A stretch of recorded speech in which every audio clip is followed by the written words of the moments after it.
भैया देखो, एक बात मन में आई,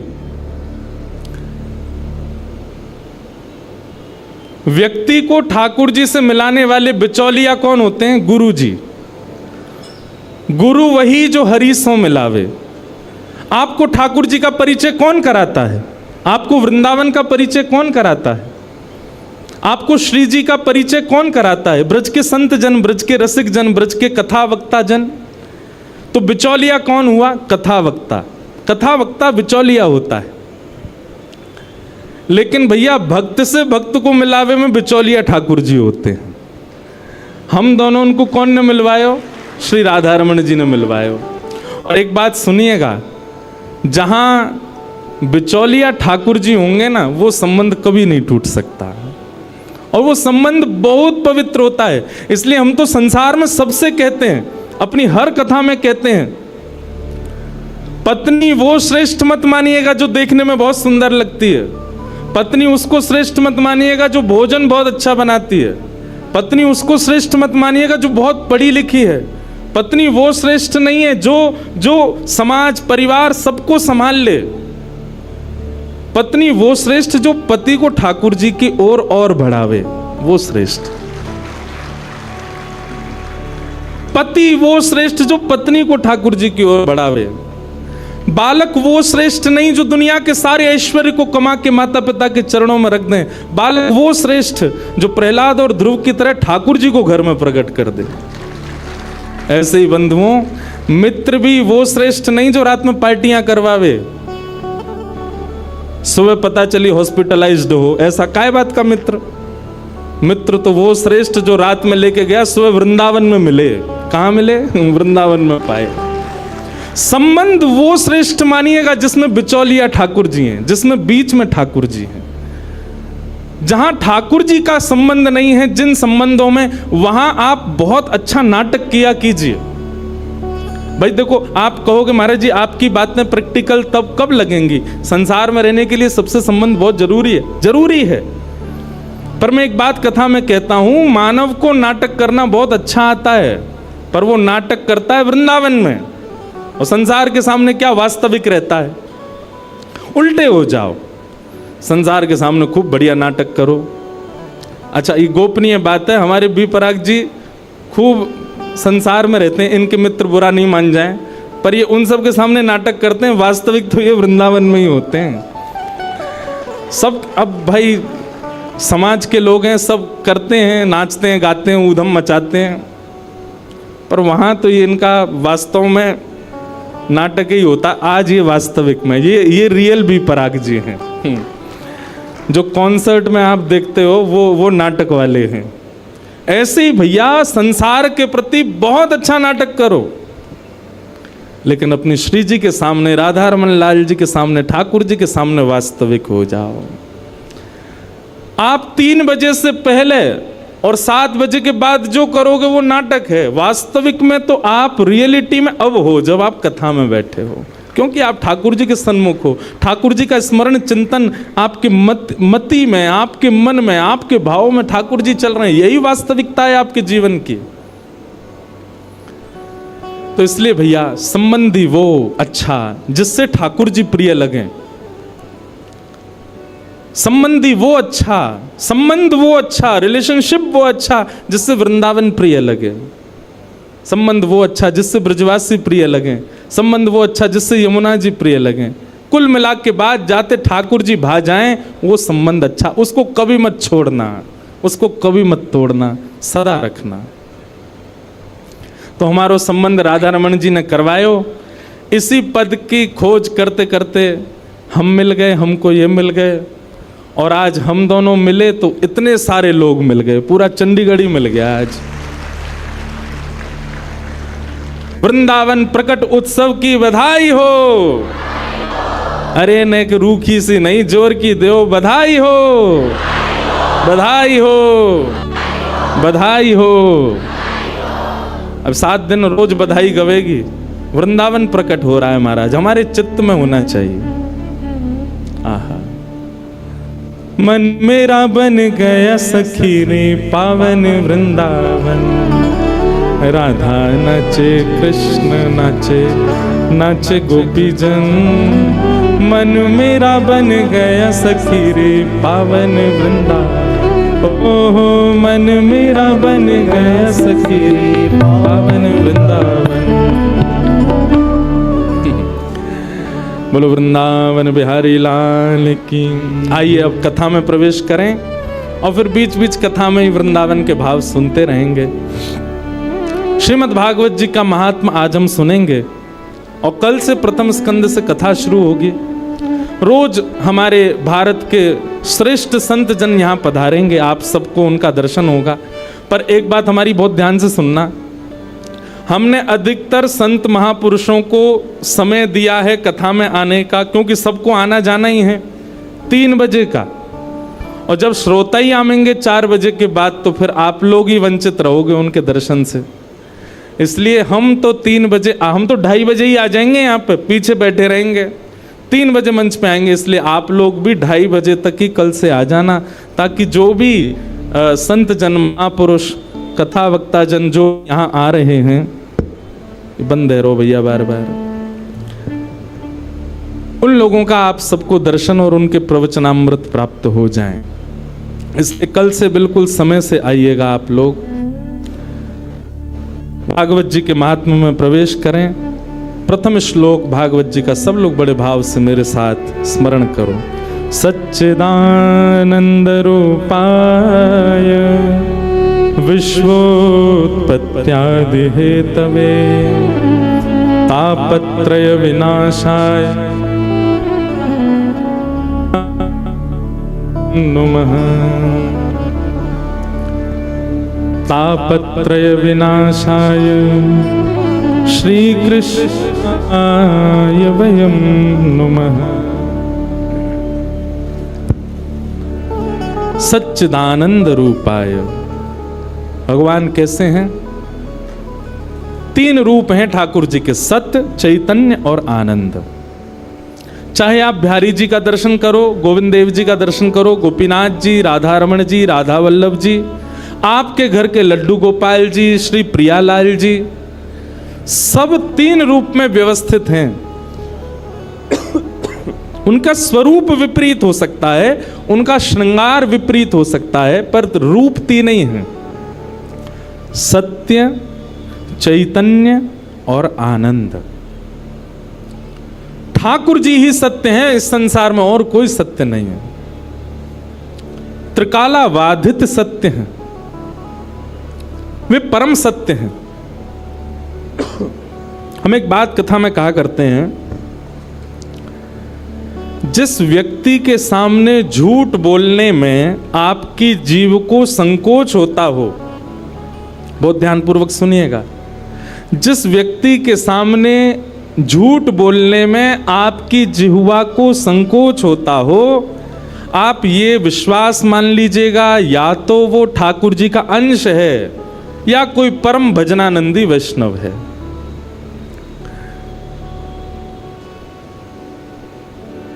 हमारा भजन केवल भगवत प्राप्ति नहीं कराता है। आप भजन करते हो, भजन से आपको ठाकुर जी मिल जाएंगे, ये एक बात है। पर दूसरी बात यह भी है कि आप भजन करते हैं तो आप एक ऐसा ऑरा लेकर के चलते हैं कि सामने वाला व्यक्ति आपके उस ऑरे में जब आता है तो असत्य भूल जाता है, वो नहीं बोल पाएगा आपके सामने। सामने वाला व्यक्ति आपके ऑरा में जब आएगा तो वो वह सब नहीं कर पाएगा जो वो रेगुलर बेसिस पर करता है। उस व्यक्ति के चित्त में कहीं ना कहीं ठाकुर जी के प्रति प्रेम प्रकट होता है। इसलिए भजन केवल इसलिए नहीं करना है कि हमको ठाकुर जी मिले, भजन इसलिए भी करना है कि वैष्णव जब चलता है, जब घूमता है, जब विचरण करता है, उसके विचरण से ना जाने कितनों का चित्त पवित्र होता है।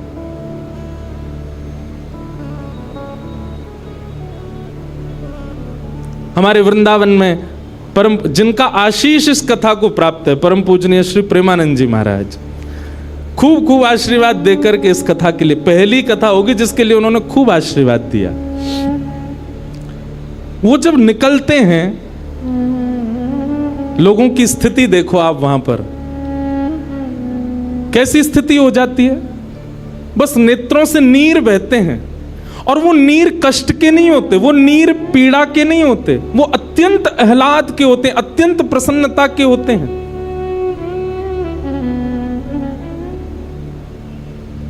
कितने लोग घुटने पर बैठ करके अपने विषादों को, अपनी जीवन की समस्त पीड़ाओं को, केवल उनके दर्शन मात्र से उनको लगता है कि बस सब नष्ट हो गया। ये आज की बात नहीं है, सदा सर्वदा से हमारे भारत में ऐसे ऐसे लोग जन्म लिए हैं।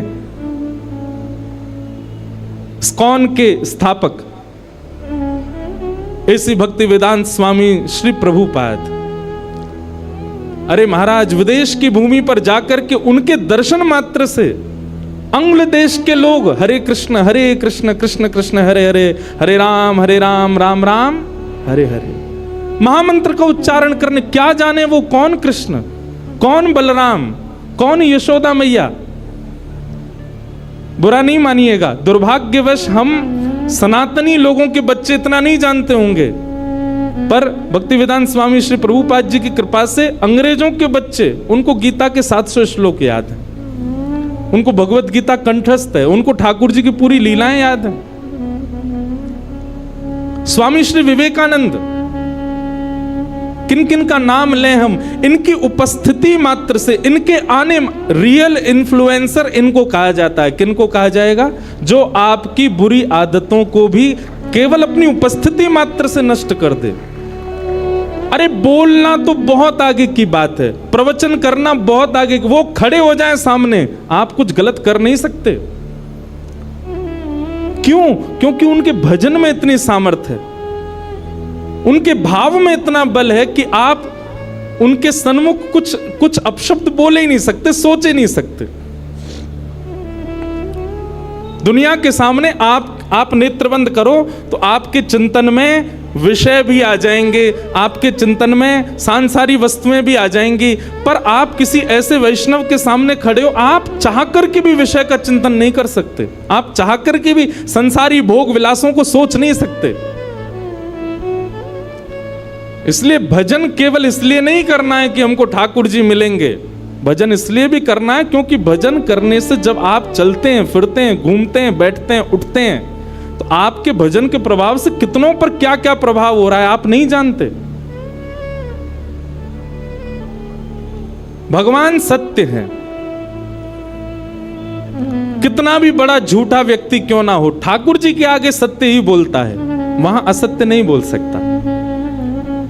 हम एक बात कथा में कहा करते हैं, बहुत ध्यानपूर्वक सुने सब लोग, इधर देखो, यहां देखो, 3 घंटा बस हमको ही देखना है आपको, और बिल्कुल यूं चिंता मत करियो कि हमने ज्यादा देखो तो व्यास जी को नजर लग जाएगी, बिल्कुल नहीं लगेगी। हमारे संग में ठाकुर जी हैं, कारे हैं, या को मतलब कारो काजल संग ही है, तो कोई नजर फजर नहीं लगेगी। आप भाव से कथा सुनो, हाँ, कोई आवे कोई जावे, आपका मन विचलित नहीं होना चाहिए, बड़े भाव से सुनो। तो भगवान सत्य हैं, अत्यंत असत्य बोलने वाला व्यक्ति भी ठाकुर जी के सामने असत्य नहीं बोल सकता, वहां सत्य ही प्रकट होता है। तो मैं कथाओं में कहा करता हूं, 108 माला रोज करने वाला, नित्य तिलक लगाने वाला, कंठी माला धारण करने वाला, एकादशी व्रत करने वाला, हर महीने वृंदावन जाने वाला, उस व्यक्ति का जितना पुण्य है, उस व्यक्ति की जितनी भक्ति है, उस व्यक्ति की जितनी श्रेष्ठता है, उतनी ही श्रेष्ठता उस व्यक्ति की भी है जो सत्य का आचरण करता है। भले ही वो तिलक नहीं लगाता है, भले ही वो एकादशी नहीं रखता है, भले ही वो कंठी नहीं पहन पाता, भले ही वो वृंदावन नहीं जा पाता, पर सत्य वचन बोलता है, सत्य का आचरण करता है, ऐसा व्यक्ति भी पुण्यात्मा है, ऐसा व्यक्ति भी साधक है। क्यों? वो सत्य की उपासना कर रहा है। तो भगवान का पहला स्वरूप क्या है? सत्य। वे सत्य हैं। और कैसे सत्य? बोले त्रिकालाबाधित सत्य हैं।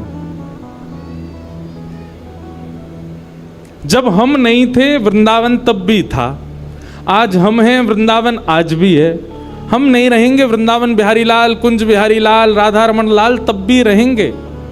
अरे जब ये स्वरूप प्रकट नहीं हुए थे वृंदावन तब भी था। वृंदावन कोई ब्रह्मा की बनाई कृति नहीं है। वृंदावन को तो हमारी श्यामा जी ने अपने स्वयं के निज कर से बनाया है। वृंदावन का एक एक कण, वृंदावन में एक एक पौधा, वृंदावन की एक एक गली कूचा, वृंदावन की एक एक वस्तु श्री जी ने पधराई है। इसलिए उसके प्रति कभी दुर्भावना नहीं लानी चाहिए चित्त में।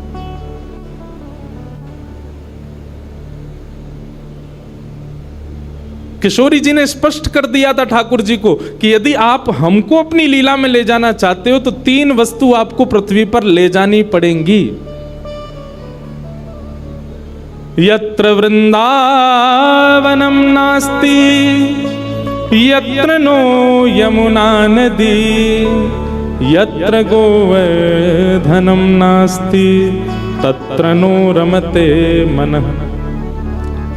वृंदावन, यमुना जी और श्री गोवर्धन, ये 3 ब्रह्मा ने नहीं बनाए हैं। इन तीनों का निर्माण श्री गोलोक धाम में स्वयं हमारी वृषभानु दुलारी श्यामा जी ने निज कर से किया है। श्री जी यहीं विरह करती रहती, यहीं विहार करती रहती हैं, वो कहीं नहीं जाती। जब ठाकुर जी आ रहे थे ब्रज भूमि पर लीला करने के लिए, श्री जी को कहा आप भी चलो, तो श्री जी ने कहा ये 3 जहां होते मैं वहीं रहती हूं, मेरा इनके अलावा मन नहीं लगता। तब ठाकुर जी गोलोक धाम से रेप्लिका भी नहीं, कॉपी भी नहीं, साक्षात वृंदावन, यमुना जी और श्री गोवर्धन को लेकर के वृंदावन आए, भूमि पर आए और आकर के उसको व्यवस्थित किया। तब हमारी किशोरी जी पधारी, तब हमारी लाडली जी आई। इतना प्रिय है किशोरी जी को वृंदावन। आज कथा में आने से पहले वृंदावन महिमामृत एक ग्रंथ है, उस ग्रंथ को मैं देख रहा था। उस ग्रंथ में श्री प्रबोधानंद सरस्वती वो वृंदावन की महिमा बताते हुए कहते हैं, बहुत ध्यान से सुनिएगा।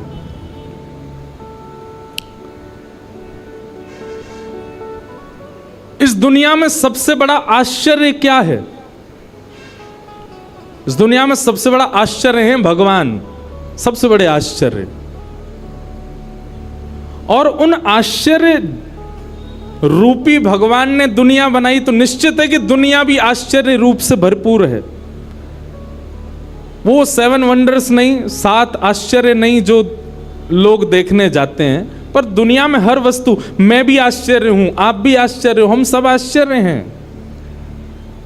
क्योंकि हमको आश्चर्य रूपी भगवान ने बनाया है। आश्चर्य का मतलब समझते हैं ना?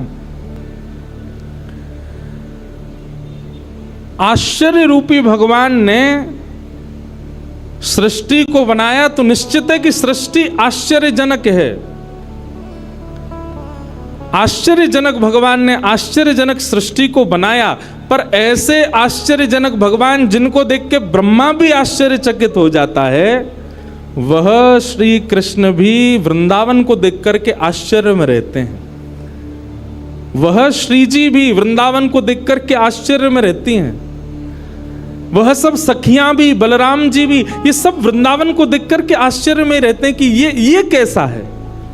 श्रीमद् भागवत में केवल वृंदावन के लिए लिखा है, वृंदावनम संप्रविश्य सर्वकाल सुखावम। ठाकुर जी इतने प्रसन्न हुए, जैसे ही वृंदावन आए तो वृंदावन आते ही ठाकुर जी की प्रसन्नता में नेत्रों से अश्रुबिंदु प्रकट हो गए। इतने प्रसन्न हो गए ठाकुर जी। और वृंदावन में ठाकुर जी को कुछ करना, वो तो बात की बात है, बस ठाकुर जी को बैठे रहना ही पसंद है। वहां की ब्यार चलती रहे, वृंदावन के वृक्ष झूमते रहें, वृंदावन में ठाकुर जी को बैठना प्रिय है, केवल देखते रहना प्रिय है। इतना प्रिय है ठाकुर जी को वृंदावन। ऐसा वृंदावन, तो वृंदावन भी सत्य है। जैसे ठाकुर जी का स्वरूप सत्य है, वृंदावन भी सत्य है। क्यों? हजारों लोग वृंदावन जाते हैं और सबके चित्त में वृंदावन ऐसे घर करके बैठ जाता है। जो एक बार जावे वृंदावन में भीड़ खूब, वृंदावन में व्यवस्था इतनी ज़्यादा नहीं है, वृंदावन में प्रशासन के इतने वो हैं, बिहारी जी भी अगर दर्शन करना हो तो बहुत योजनाएं बनानी पड़ती हैं, पर फिर भी वृंदावन सबको इतना प्रिय क्यों है? क्योंकि वह वृंदावन ठाकुर जी को अति प्रिय है। इसलिए जब वृंदावन रसामृत पद लिखा गया तो उस पद की प्रथम पंक्ति में यही शब्द आए, श्यामा हृदय कमल सो प्रगट्यो। हम विश्राम में पूरा गाएंगे, पर अभी एक भाव है, श्यामा हृदय कमल सो प्रगट्यो, श्याम हृदय कुल भाई, वृंदावन प्यारो वृंदावन, श्री वृंदावन मेरो वृंदावन। वृंदावन किशोरी जी के हृदय से प्रकट हुआ है, और जब किशोरी जी के हृदय से वृंदावन प्रकट हुआ तो ठाकुर जी को वृंदावन ने इतना भाया, इतना भाया, इतना भाया। अरे भैया, किसी को कोई स्थान भा जाए तो वो वहां एक घर बनाता है। जैसे चंडीगढ़ के लोगों को शिमला भा जाए तो शिमला में एक घर बना लेते, ज्यादा पैसा आ जाए तो। और पैसा नहीं भी आए तो उसका ड्रीम क्या होता, पैसा आएगा तो सबसे पहले क्या करेंगे, बोलो, शिमला में घर बनाएंगे।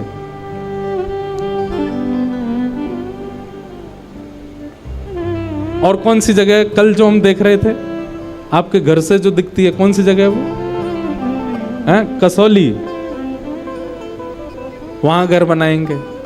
किसी को कोई स्थान भा जाए तो वहां एक घर बनाने की सबका ड्रीम होता है, पहाड़ पर तो विशेष रूप से। हमारे ठाकुर जी ने वृंदावन में 5000 घर बनाए। कितने?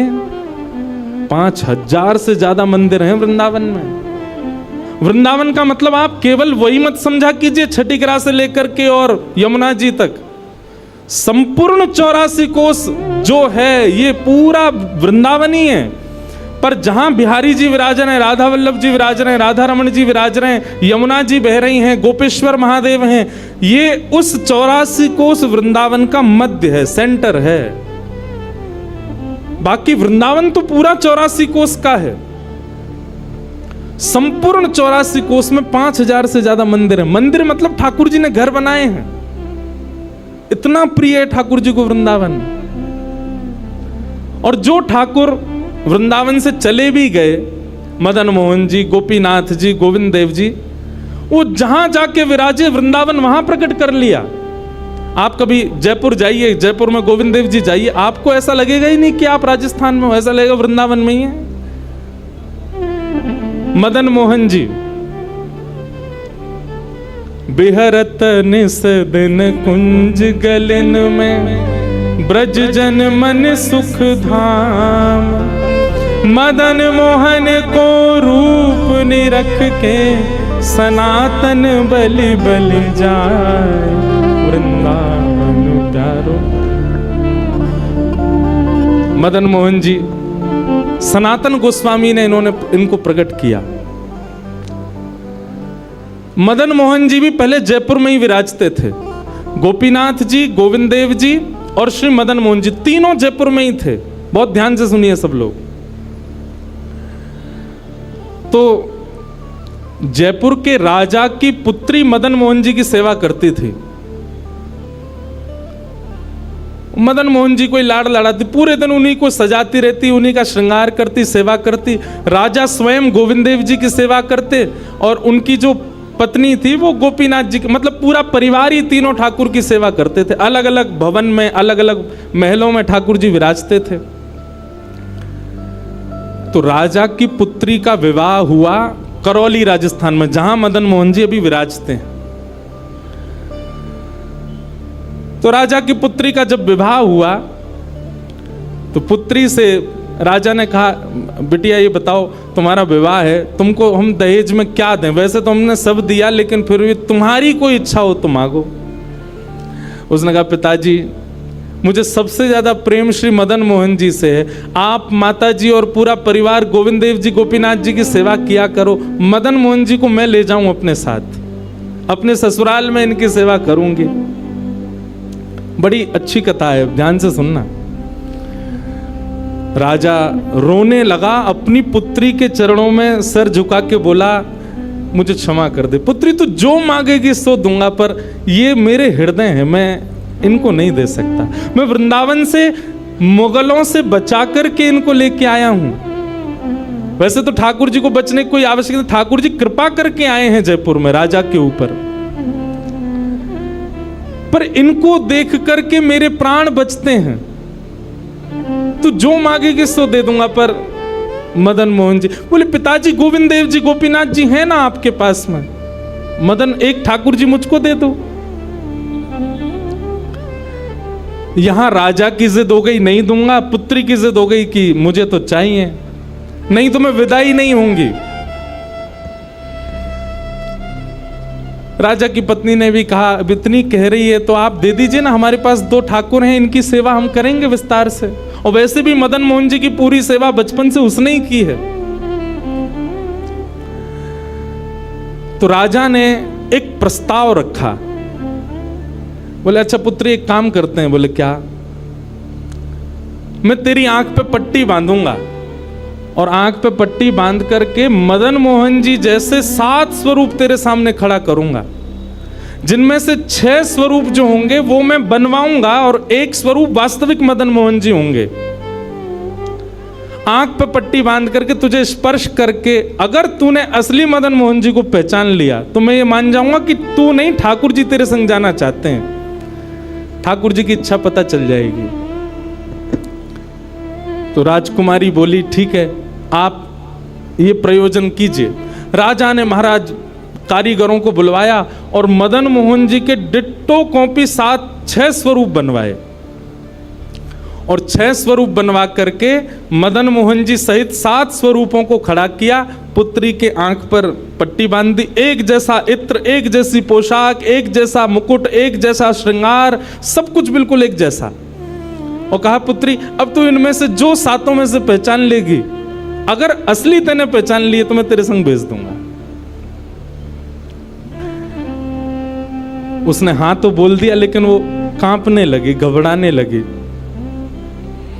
जैसे ही उसने नेत्र बंद किए तो कथा ऐसी है कि वो रात्रि में जब सोई, अगले दिन परीक्षण होना था, तो रात्रि में जब सोई तो बहुत रोई और ठाकुर जी से कहने लगी, नाथ मैं आपसे बहुत प्रेम करती हूं, मैं आपके बगैर नहीं रह सकती, पर मेरे पिताजी की बहुत जिद है, अब कहीं मैं आपको नहीं पहचान पाई मेरे तो प्राण ही निकल जाएंगे, विदा होना तो बहुत दूर की बात है। रुदन करते करते करते करते बंधुओं एक मेरी बात बहुत ध्यान से सुनिएगा, कभी ठाकुर जी के विरह में यदि आपके अश्रु नहीं आए हैं ना, तो अभी आप भक्ति के भाव से बहुत दूर हो। आपको वृंदावन जाना अच्छा लगता है, वृंदावन में घूमना अच्छा लगता है, राधा राधा नाम ध्वनि पर झूमना अच्छा लगता है, कथाएं प्रवचन सत्संग बढ़िया लगते हैं, ये सब एक प्रथम सोपान, प्रथम सीढ़ी है। पर प्रमुख सीढ़ी तो भजन मार्ग या भक्ति पथ की विरह है। अगर वो आपके चित्त में कभी ठाकुर जी के लिए नहीं आया है तो अभी आप बहुत पीछे छूटे हुए हो। रात भर रोती रही और रुदन करते करते, नाथ मैं कैसे पहचानूंगी कि आप सत्य कौन से हो। मदन मोहन जी उसके स्वप्न में आ गए और स्वप्न में आकर के बोले, तू चिंता मत करे, तेरो ही मन ना है मो ले जावे को, मेरो भी मन है रो तेरे संग जावे को। अरे जे सब मेरी सेवा तो करें, पर तेरी जैसी सेवा तो कोई करेगा ना, मेरो भी बड़ो मन है तेरे संग चलवे को। तो उसने कहा, तो नाथ कुछ कृपा तो करो। बोले हाँ मैं एक काम करूंगा। बोले कहा, तू सबरे स्वरूपन को जब स्पर्श करेगी ना, तो असली मदन मोहन जो मैं हूं, तू मेरे हाथन को स्पर्श करियो। तो हाथ कैसे? ऐसे। ठाकुर जी त्रिभंग लली ठाकुर जी हैं, तो ठाकुर जी बोले तू मेरे हाथन को स्पर्श करियो, तो जितने मेरे अन्य स्वरूप हैं 6 वो तो ऐसे ही रहेंगे, लेकिन जैसे ही तू वास्तविक मेरे सामने आवेगी, सो मैं अपनी इकन्नी उंगली उठा दूंगा, अपनी कोने वाली उंगली उठा दूंगा।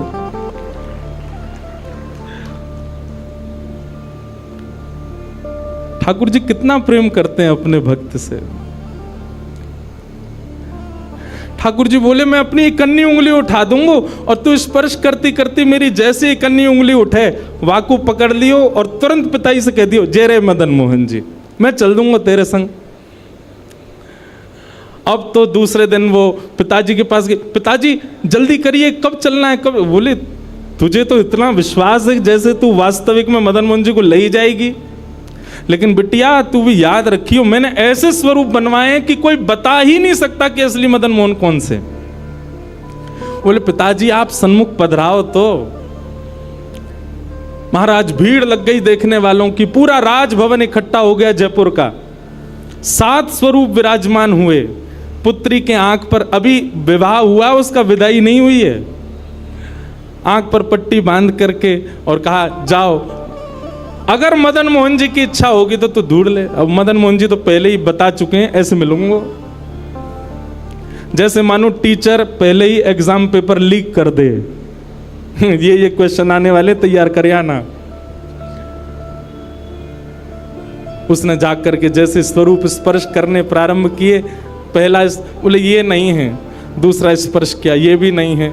ठाकुर जी खड़े थे 5वीं पंक्ति में, 5वें वाले थे। तीसरे स्पर्श किए, बोले ये भी नहीं है। चौथे किए, बोले ये भी नहीं है। जैसे ही 5वें का स्पर्श किया और मुखमंडल का स्पर्श किया, गले का स्पर्श किया, वक्ष का स्पर्श कर, जैसे ही ठाकुर जी की भुजा पकड़ी सोई ठाकुर जी ने अपनी इकन्नी उंगली हिला दी और जैसे ही इकन्नी उंगली हिलाई उसने तो पिताजी यही है मदन मोहन जी। आहा, राजा के तो नेत्रों से आंसू गिर गए, चरणों में गिर गए, उठ करके अपनी बिटिया को गले से लगा लिया, कान में बोले बोले मैंने इकन्नी उंगली हिलते हुए देख ली मुझे ये बात पता चल गई है कि भैया तेरी जिद नहीं है इनको ले जाने की, इनकी भी जिद है तेरे संग जाने की। और महाराज गाजे बाजे रथ में आरूढ़ करके श्री मदन मोहन लाल जी करौली राजस्थान को प्रस्थान किए। बोलो मदन मोहन लाल की।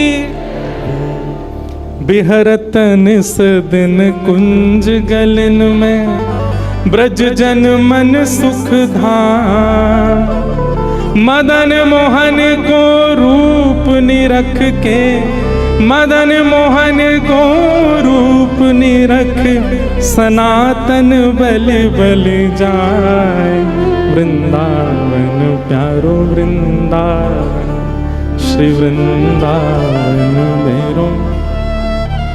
ये भैया ऐसे ही भजन नहीं बना है, ये ऐसे ही आपके झूमने के लिए कीर्तन नहीं, ये पूरा वृंदावन समाविष्ट करवा दिया हमारे गिरधर लाल जी ने एक ही पद में।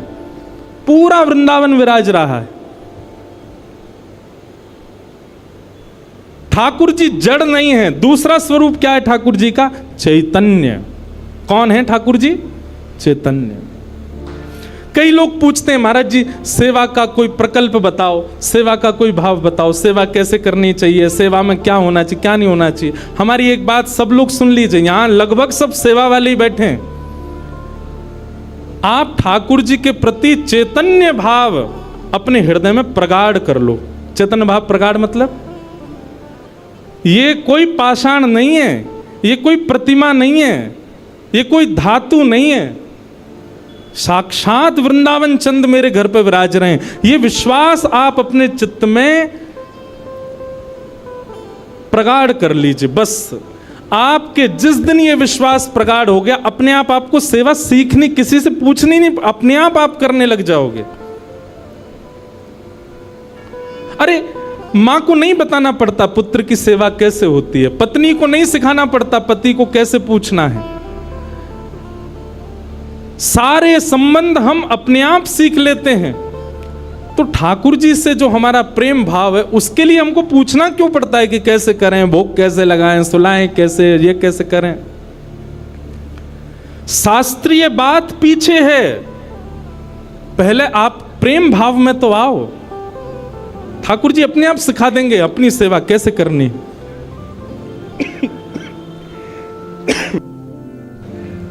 प्रेम भाव, उनके प्रति पाषाण की बुद्धि मत रखो, चैतन्य भाव रखो।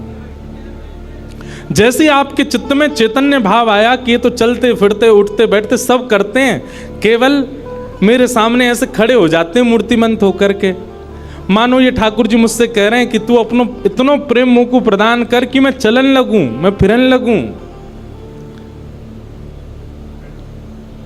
सब लोग एक बात याद रखिएगा, जिसके भी घर में ठाकुर जी की सेवा है, ठाकुर जी हमको चैलेंज करते हैं, अगर तो में सामर्थ्य हो तो अपनी भक्ति से, अपने भाव से, अपने समस्त प्रयासों से तू मुझे चलवा के दिखा दे, तू मुझे बुलवा के दिखा दे।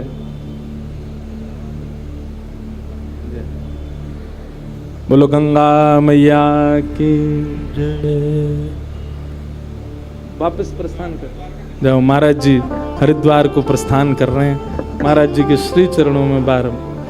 हाँ आऊंगा महाराज जी, मैं दिसंबर में आऊंगा जल्दी। बोलो गंगा मैया की जय। मैं क्या कह रहा था, ठाकुर जी हम आप सबको एक चैलेंज दे के रखें कि तो में यदि सामर्थ्य हो, मुझे बुलवा के दिखाए दे, मुझे चलवा के दिखाए दे, मुझसे कोई लीला करवा के दिखा दे। मैं तो ऐसे ही बैठा रहूंगा लड्डू गोपाल बने। तेरे प्रेम में सामर्थ्य हो तो तू करवाए ले। जिस दिन ठाकुर जी हमारे घर आ जाते हैं उसी दिन से हमारी एक चैलेंज हमारे ऊपर आ जाता है। हम में सामर्थ्य हो, ठाकुर जी बोल के दिखा दें, ठाकुर जी कुछ करके दिखाएं। लेकिन हमको भी संतुष्टि है, ऐसे हैं तो ऐसे ही बैठे रहें।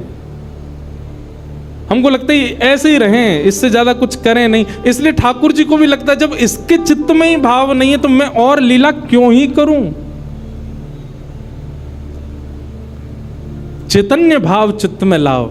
जैसे एक बालक जन्म लेता है तो माँ और पिता प्रतीक्षा करते हैं, अब ये कब बोलेगा, माँ कब बोलेगा, पापा कब बोलेगा, ये चलना कब सीखेगा, ये स्कूल कैसे जाएगा, ये बड़ा होकर के जॉब करेगा, बिजनेस आदि आदि सब भाव। ऐसे एक सेवक साधक के चित्त में भी अपने ठाकुर जी के प्रति भावना होनी चाहिए। ये बोलेंगे कब। हम एक बधाई गाते हैं ना नंदोत्सव में, उस बधाई में एक पंक्ति गाते हैं, धन्य घड़ी जब होए यशोदा मैया कह के बोले, नूपुर बांध दो चरणन में घुट मन डोले, नूपुर बांध दो चरणन में घुट मन डोले, पकड़े बाबा की उंगरिया तेरो ललना जुग जुग जीवेरी यशोदा मैया तेरो ललना। स्वामी जी हरिदास जी जब सेवा करते थे ना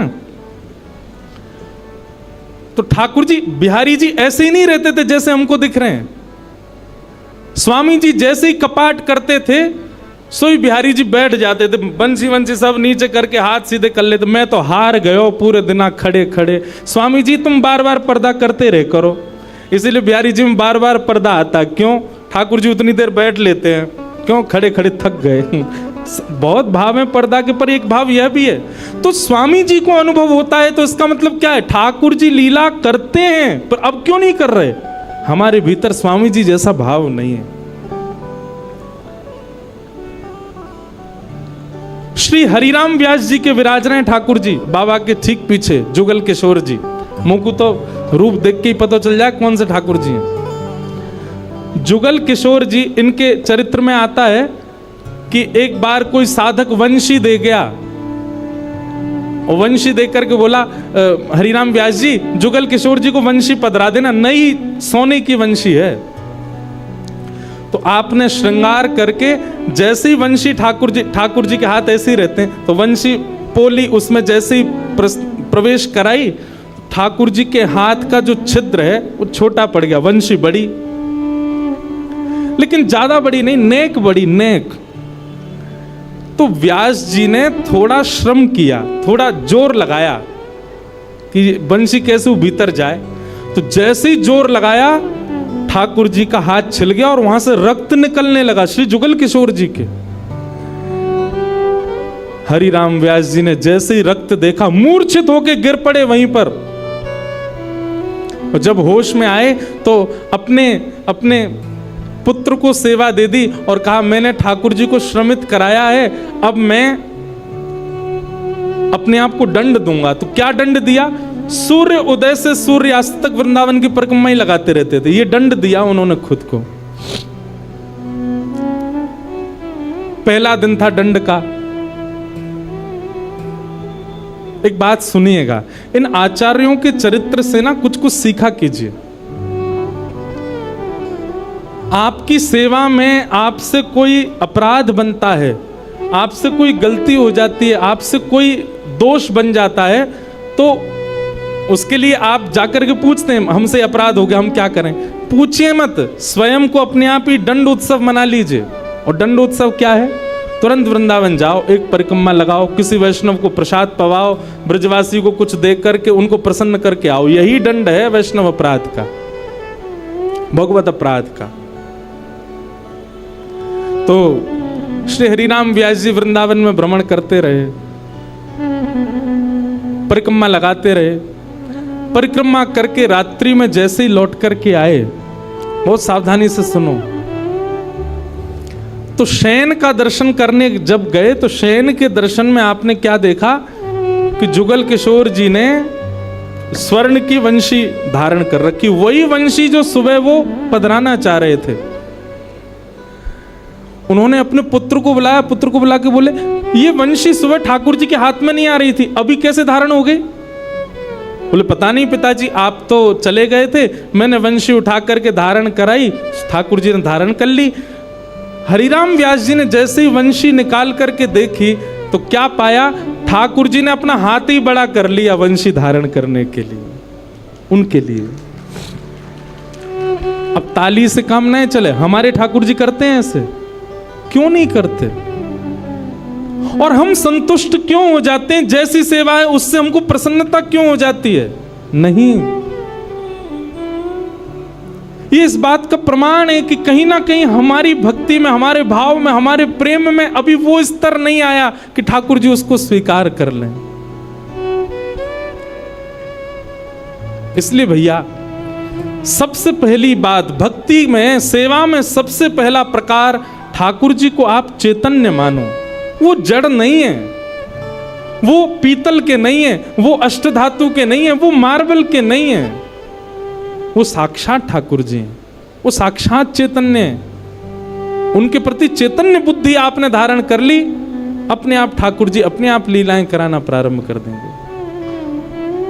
तो चैतन्य मानो, ठाकुर जी के प्रति चैतन्य भाव रखो। और एक काम और किया कीजिए शयन में, ठाकुर जी की चरण सेवा तो करनी है, और संग ही संग क्या करोगे? जैसे यशोदा मैया लाल जी को कोई कहानी सुनाती है, ऐसे ही आप कथा सुन के जाते हैं, या YouTube पर भी सुनते हैं, कहीं भी सुनते, कोई चरित्र सुनते हैं आप, लीला, वो लीला ठाकुर जी को सुनाया करो। अब कई लोग क्या करते हैं, कथा चालू करके फोन में ठाकुर जी के आगे धर देते हैं। अच्छी बात है, हमारी हाजिरी लग जाती है आपके ठाकुर जी पर शयन के समय तो आप अपने ठाकुर जी को स्वयं कथा सुनाओ। जैसे बालक को माँ से कहानियां सुनकर के नींद आती है, वैसे ही हमारे घर के ठाकुर जी, बंधुओं देखो, मंगला में जब ठाकुर जी सुबह सुबह उठते हैं ना, उस समय आप कौन हो? उस समय आप गोपी का स्वरूप हो। सभी साधक बहुत ध्यान से सुनिएगा। मंगला में ठाकुर जी के उत्थाप, सुबह सुबह उठाने के समय आप गोपी स्वरूप धारण करके ठाकुर जी को उठाओ। मध्याह्न में श्रृंगार के बाद आप ठाकुर जी के सन्मुख श्री जी के भाव से या सहचरी के भाव से जाओ। और रात्रि शयन के समय ठाकुर जी के सन्मुख श्री यशोदा जी के भाव से जाओ। इन तीन भाव से ठाकुर जी की सेवा में प्रस्तुत होना चाहिए। सुबह गोपी के भाव से या फिर ग्वाल के भाव से, ग्वाला के भाव से ठाकुर जी को उठा रहे हैं, लाला बोर है गई, जल्दी चल गई है, चरावे चलना है, इस भाव से उठाओ। या कोई गोपी के भाव से कि लाला मैंने ऐसो माखन निकारो, तू चोरी करेगा ना, इस भाव से उठाओ। मध्याह्न के समय कोई ब्रज की गोपी या फिर कोई सहचरी, ललिता विशाखा या श्री जी के भाव से ठाकुर जी को रूप दर्शन करके, श्रृंगार दर्शन करके बार बार बलैया लो। एक प्रियतमा के भाव से ठाकुर जी का दर्शन करो। और रात्रि शयन के समय यशोदा के भाव से ठाकुर जी को सुलाओ। ठाकुर जी को कोई कथा सुनाओ, लीला सुनाओ, पद सुनाओ और चरण सेवा करो। चैतन्य। और ठाकुर जी का तीसरा स्वरूप क्या है? आनंद। तो सत परमात्मा, सत राधा रमण लाल, सत वृंदावन चंद को यदि आपने चैतन्य मान लिया, तीन रूप बताए ना, सच्चिदानंद, तो सत परमात्मा को यदि आपने चैतन्य मान लिया तो सत परमात्मा ही चैतन्य बन के आपको आनंद प्रदान करने लगे, वही आनंद देगा। अभी हमारी सेवा में हमको सुख मिलता है, अभी हमारी सेवा में हमको संतुष्टि होती है, पर जिस दिन आनंद आने लगेगा संतुष्टि नहीं मिलेगी, आपको लगेगा कोई कमी रह गई, अभी और कुछ करना है, ठाकुर जी की सेवा में और ये भाव प्रस्तुत करने। तो सच्चिदानंद रूपाय, भगवान के तीन रूप हैं। सच्चिदानंद, विश्वोत्पत्त्यादि हेतवे, भगवान के काम क्या हैं? रूप तीन, कर्म भी तीन, विश्व को बनाना, पालन करना और संहार करना। तापत्रय विनाशाय, तीन प्रकार के तापों का उपशमन करने वाले, ऐसे श्री कृष्णाय वयम नमः, श्री कृष्ण को हम बारंबार प्रणाम करते हैं। इस प्रकार भागवत जी में प्रथम श्लोक महात्म में ठाकुर जी को वंदन किया गया। आज महात्म है मतलब कथा क्यों सुनी जाती है, उसका महत्व क्या है, बहुत सावधानी से सुनिएगा। हम आप मानवों के कल्याण के लिए श्रीमद् भागवत की रचना हुई। भागवत जी कई रूपों में हमें पुष्ट करती हैं। उन्हीं भावों को बताते हुए आगे के सत्र में बताते हैं, आगे के प्रसंग में बताते हैं कि एक बार नारद जी महाराज भ्रमण करते करते बद्रीनाथ गए और बद्रीनाथ में उनको भगवान का प्रथम अवतार मिला। भगवान के प्रथम अवतार कौन है बताओ? 24 अवतारों के सबको पता है, 24 अवतार हैं, दशावतार हैं। प्रथम अवतार कौन सा है भगवान का? सनक सनंदन सनातन सनत कुमार। इनको हम पूरा नाम, चार छोटे छोटे बालक हैं, छोटे छोटे भाई हैं, सब जानते ही होंगे। इनको हम सनत कुमार कहते हैं। क्या कहते हैं? सनत कुमार। ये भगवान के प्रथम अवतार। क्योंकि ब्रह्मा जी ने जब मानव बनाए तो सबसे पहले सनत कुमारों को बनाया, इसलिए सनत कुमारों को भगवान की उपाधि दे दी। ये कौन है? बोले परमात्मा हैं। तो ये आज भी बद्रीनाथ में विराजते हैं सनत कुमार, तपस्वियों को दर्शन होता है। तो नारद जी महाराज बद्रीनाथ गए और बद्रीनाथ में सनत कुमारों ने जैसे नारद जी को देखा तो नारद जी का मुख देख करके सनत कुमार बोले कि आप बड़े दुखी लग रहे हो, बड़े पीड़ा में लग रहे हो, क्या बात है? तब नारद जी ने अपना कष्ट बताया। अहम तुम पृथ्वीं यातो ज्ञात्वा सर्वोत्तमामिति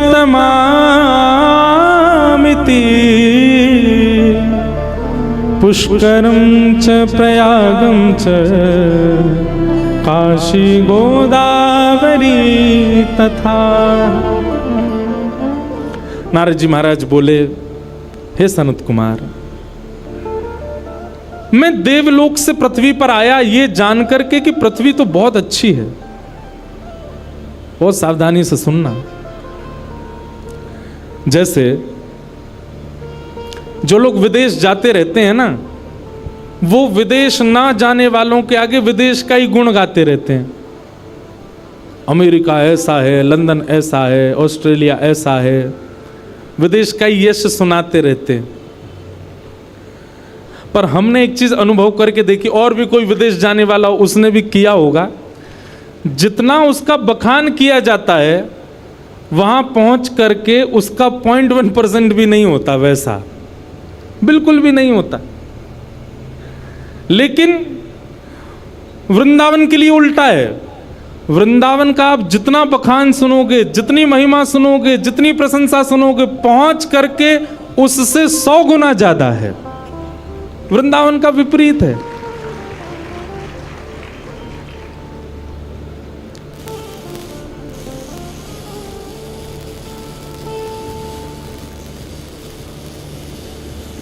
काय हो भैया,